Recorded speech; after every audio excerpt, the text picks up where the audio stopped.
pour cette recette de génoise rapide au chocolat, il vous faudra 6 cuillères à soupe de sucre, peu importe que ce soit un sucre brun ou un sucre blanc.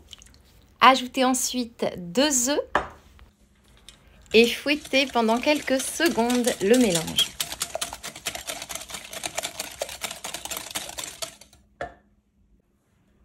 Puis ajoutez 4 cuillères à soupe de cacao non sucré.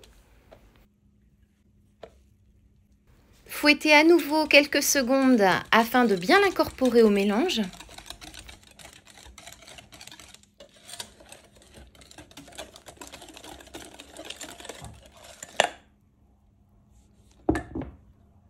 Ajoutez ensuite 6 cuillères à soupe de farine.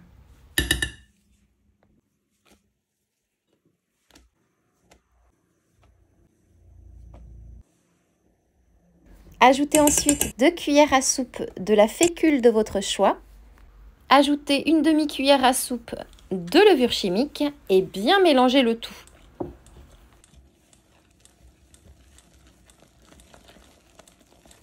C'est le moment d'ajouter 6 cuillères à soupe d'huile.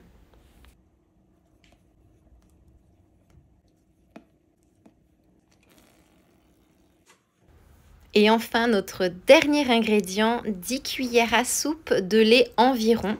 C'est pas évident de bien le doser de cette façon, mais ça n'a pas trop d'importance si vous dépassez légèrement.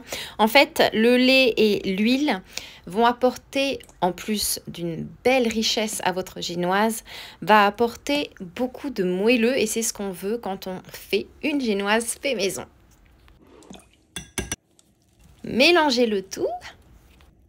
C'est une recette très facile et très rapide à faire qui ne prendra que 5 minutes de votre temps. C'est une recette qui dépanne, une vraie solution quand par exemple vous avez des invités qui arrivent à la dernière minute et que vous souhaitez leur offrir un délicieux thé ou alors quand vous n'avez plus de goûter à la maison. Versez ensuite la pâte à génoise dans un moule recouvert d'une feuille de papier cuisson qui est d'un diamètre d'environ 20 cm.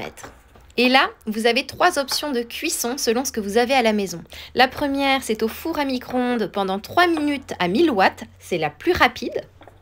La deuxième, c'est au air fryer à 200 degrés pendant environ 10 à 12 minutes. Ou alors le choix du four à 180 degrés pendant environ 20-22 minutes.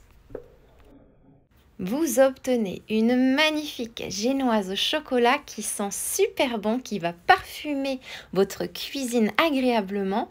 Ici, je viens de la démouler pour vous montrer, mais surtout, je vais la couper dans le sens horizontal et la garnir rapidement pour vous montrer un petit peu à quoi elle ressemble.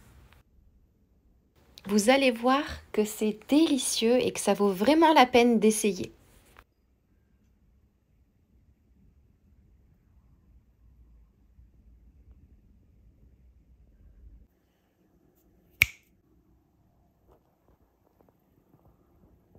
Et maintenant que j'ai coupé ma génoise, je vais simplement la garnir d'une crème à fouetter et d'un peu de confiture de framboise.